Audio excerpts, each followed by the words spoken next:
Bismillahirrahmanirrahim. How are you, ninth class? Alhamdulillah, I am fine. Now we are going to start Unit 6, Algebraic Manipulation. This is the unit in which we discuss about HCF and LCM. There are some important short questions and objectives related to the exercise and this unit. First of all, I collect these short questions and discuss all these one by one. First question is HCF stand for. वो आपसे पूछ सकता है कि HCF किसका abbreviation है, ये H क्या है, C क्या है, F क्या है, यानी HCF स्टैंड फॉर. तो आपने इसका सिंपल आंसर कर देना है. H mean highest,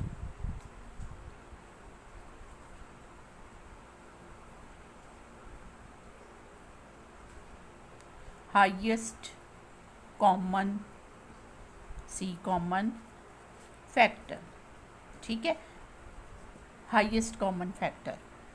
and LCM stand for least common multiple. M है ना, मल्टीपल, यहाँ F था तो फैक्टर और ये M है तो मल्टीपल, ठीक है, multiples. LCM least common multiples. फिर वो डेफिनेशन भी पूछ सकता है आपसे कि HCF की डेफिनेशन क्या है, ये है क्या, या इसको हम निकालते कैसे हैं, ठीक है. तो HCF की डेफिनेशन आपकी बुक में बहुत ही अच्छी लिखी हुई है. अगर आप अपना बुक का पेज नंबर जो है 114, पेज 114 खोल ले, यूनिट 6 का फर्स्ट पेज है, तो देखिए ये बहुत ही अच्छी डेफिनेशन है. इसको हम थोड़ा बड़ा करके देख लेते हैं जी.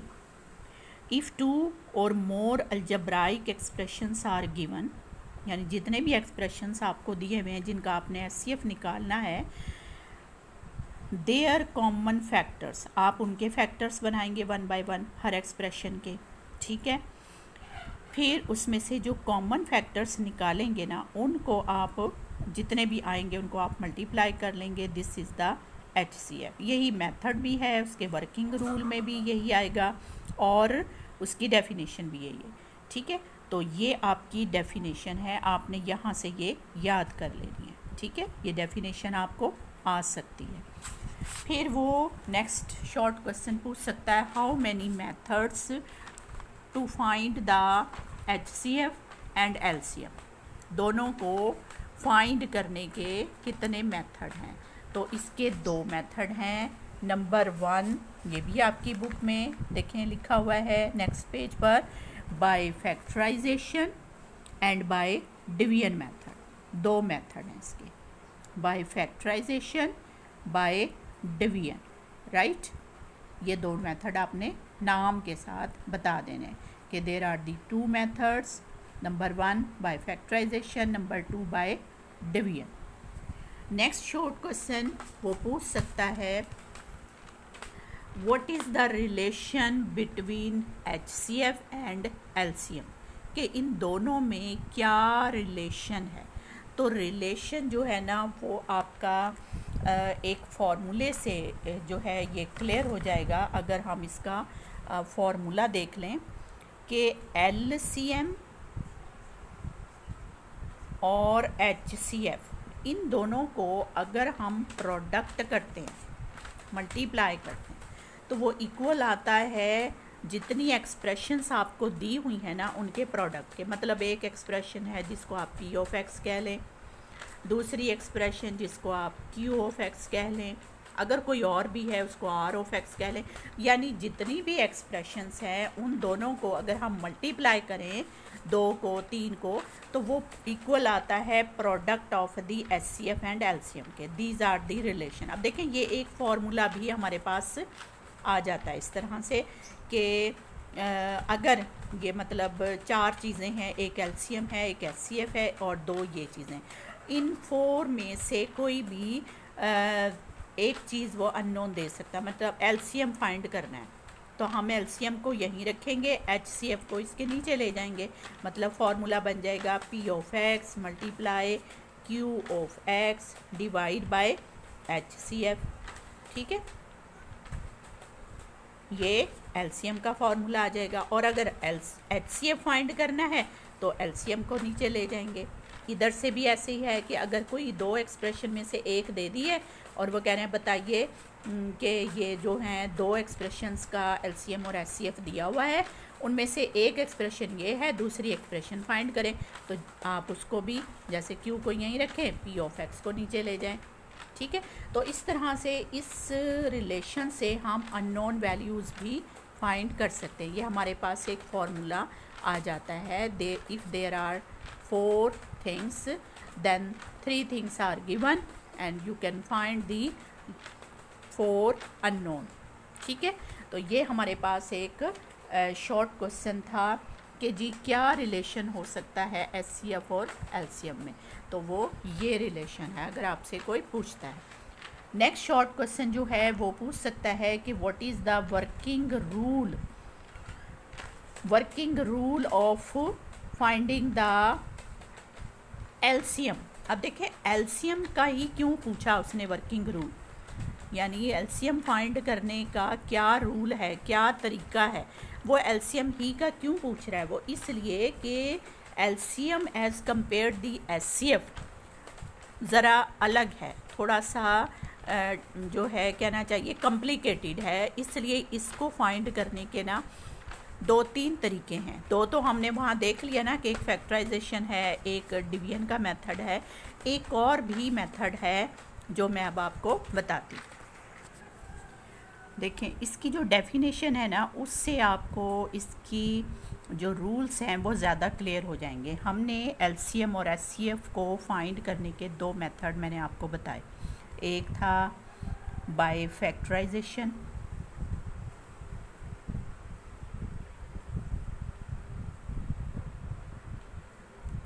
दूसरा था बाय डिवीजन,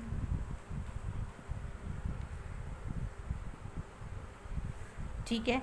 तीसरा जो है ना वो जो रिलेशन मैंने आपको बताया कि जी दो अगर पोलिनोमियल हैं आपके पास पी ऑफ एक्स और क्यू ऑफ एक्स, तो वो इक्वल होता है एलसीएम और एचसीएफ के प्रोडक्ट के। तो देखें यहाँ से भी हम एलसीएम निकाल सकते हैं, ठीक है ना। अगर आपको 2 एक्सप्रेशंस दिए हुए हैं और आप उसका एचसीएफ निकाल लें या वो दे दे तो एलसीएम यहाँ से भी निकाल सकते हैं, ठीक है ना। तो ये 3 मेथड तो हो गए, लेकिन ये जो फैक्टराइजेशन का मेथड है ना, इसके निकालने के असल में एलसीएम के 2 तरीके हैं। एक तो तरीका है एलसीएम निकालने का कि जब हम उसके फैक्टर्स बना लेते हैं तो हम उसमें से कॉमन फैक्टर और नॉन कॉमन फैक्टर वो अलग अलग करते हैं। कॉमन फैक्टर और नॉन कॉमन फैक्टर, उन दोनों को प्रोडक्ट कर लें तो एलसीएम निकल आता है। लेकिन ये थोड़ा सा रिस्क लेने वाला काम है, क्योंकि बच्चे कॉमन और नॉन कॉमन अलग करने में बहुत मिस्टेक कर जाते हैं। इसलिए मैं आपको एक और मेथड बताती हूँ जिसमें जो है ना गलती होगी एलसीएम में, क्योंकि फैक्टराइजेशन से जो एलसीएम निकाली जाती है ना, इस फार्मूले से जो आपकी बुक में भी दिया हुआ है कि कॉमन फैक्टर और नॉन कॉमन फैक्टर निकालें और उनको मल्टीप्लाई करें तो एलसीएम, तो यहाँ गलती हो जाती है। तो मैं जो आपको तरीका बताऊंगी ना उससे गलती नहीं होगी। वो है तो फैक्टराइजेशन का ही, उसमें भी हम फैक्टर ही बनाएंगे, लेकिन वो थोड़ा सा अलग है, हट के है। उसके लिए ना हम एक एग्ज़ाम्पल लेते हैं। देखें ये मैंने 2 जो है ना एक्सप्रेशन ले लिए, एक एक्सप्रेशन ये है और एक ये है। इसको मैंने पी ऑफ एक्स कह दिया, दूसरे को क्यू ऑफ एक्स। तो अब हम दोनों के पहले फैक्टर्स बनाएंगे। तो पहले मैं इसके बना रही हूँ 12x5 - x4। तो देखें 12 जो है आपको पता है कि ये 2 की पावर 2, 2 2 ज़ा 4, 4 3 ज़ा 12, ठीक है ना। अब ये ना मैं इसलिए इसको पावर की फॉर्म में लिख रही हूँ क्योंकि मैंने इसको यूज़ करना है। वैसे तो आप 2 × 2 × 3 भी लिख सकते हैं, ठीक है, लेकिन हमने हर प्राइम फैक्टर को ना उसकी पावर में लिखना है, ठीक है।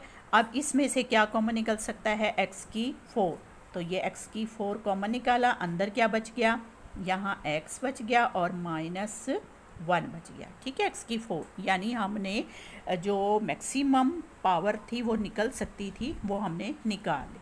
अब अगले का इसका फैक्टर बनाते हैं, 8x की 4 -3x की क्यूब प्लस 2x4।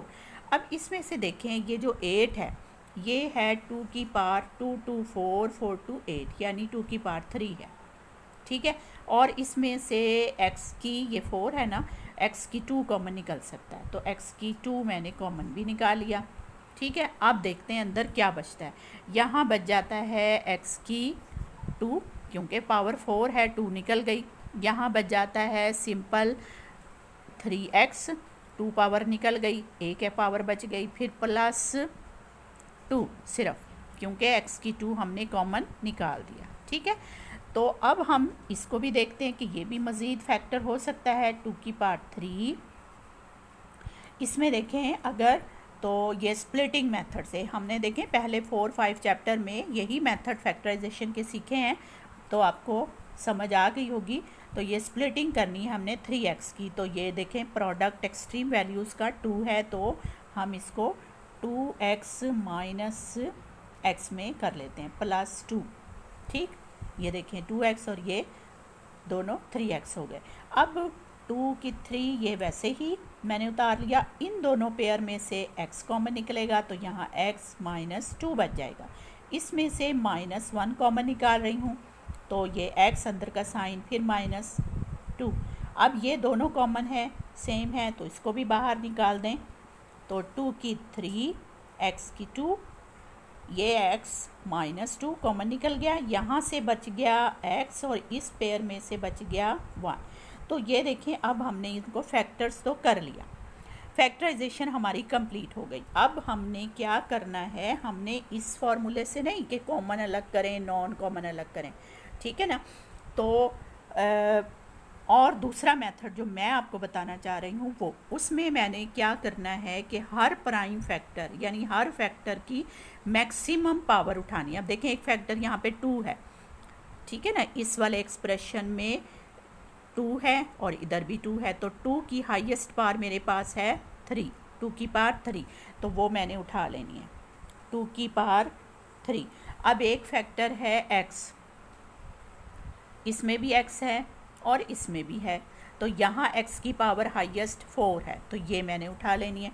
एक 3 भी है, 3 एक ही है, यहाँ नहीं है, तो मैक्सिमम 1 ही हुआ ना, 3 की पावर 1, तो वो भी मैंने उठा ली, ये 3। अब मैं x की पावर उठा रही हूँ, तो x की मैक्सिमम ये देखें दोनों में 4 है, तो x की 4 मैं उठा रही हूँ, ठीक। अब और कौन सा फैक्टर है, एक तो है x -1 और इधर हमारे बने हैं ये, तो x -1 की एक ही पावर है, तो वही मैक्सिमम हुई, उसी को उठाएंगे, ठीक। और ये x -2 उसमें है ही नहीं, तो जाहिर है मैक्सिमम यही है, इसी को उठा लेंगे, x -2। तो अब देखें ये सब की जितने भी फैक्टर्स थे ना, उनकी हमने मैक्सिमम पावर्स उठा ली।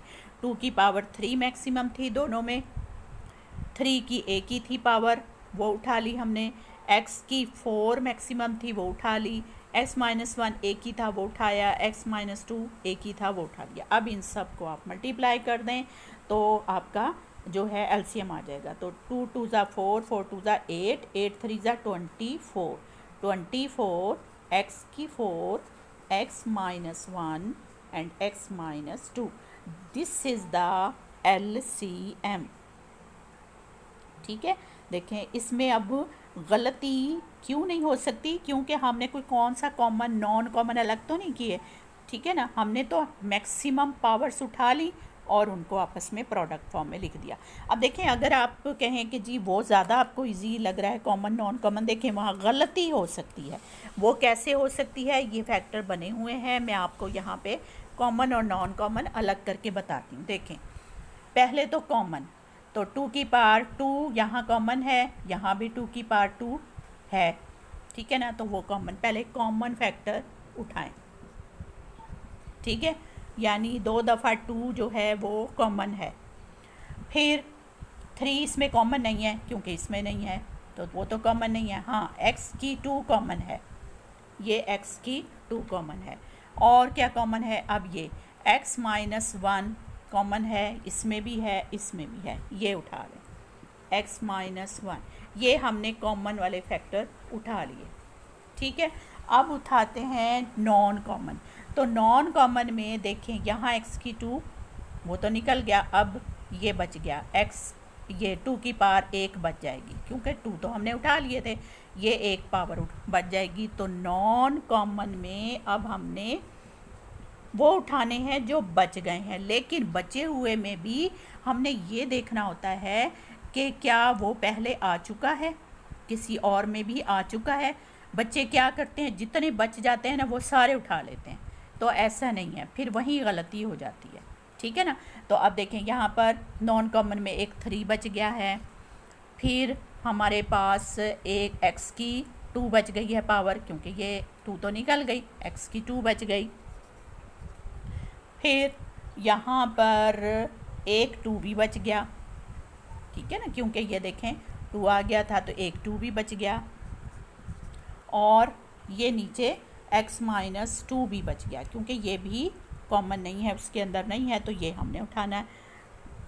तो यहाँ पर कॉमन और नॉन कॉमन को अलग करते हुए गलती हो सकती है। जैसे ये देखें x की 2 में, ठीक है ना, क्योंकि 4 था तो बच्चे यहाँ पे ये बच गए, तो वो सारे ही उठा लेते हैं, तो यहाँ पे गलती हो सकती है। इसलिए मैं बच्चों को एलसीएम निकालने के लिए जब वो फैक्टराइजेशन का मेथड यूज़ करते हैं तो मैं उनको यही मशवरा देती हूँ, यही गाइड करती हूँ कि बेटा अगर आपसे गलती होने की गुंजाइश है, या तो आपको मेथड पूरा कंफर्म मेथड है, आपकी प्रैक्टिस है अच्छे से, तो फिर तो ठीक है आप कोई भी मेथड यूज़ करो, वरना आप सिर्फ इसी मेथड को पक्का कर लो कि आपने पहले फैक्टर बना लेने हैं दोनों के, फिर उन फैक्टर्स को ना, हर फैक्टर को, मतलब 2 इसमें भी है तो 2 की कितनी है, 2 दफ़ा है तो उसको 2 की पावर में लिखें, यहाँ 3 दफ़ा है तो 2 को पावर 3 में लिखें, x कितनी दफ़ा है उसकी पावर में लिखें, हर फैक्टर को पावर की फॉर्म में लिख दें पहले, ठीक।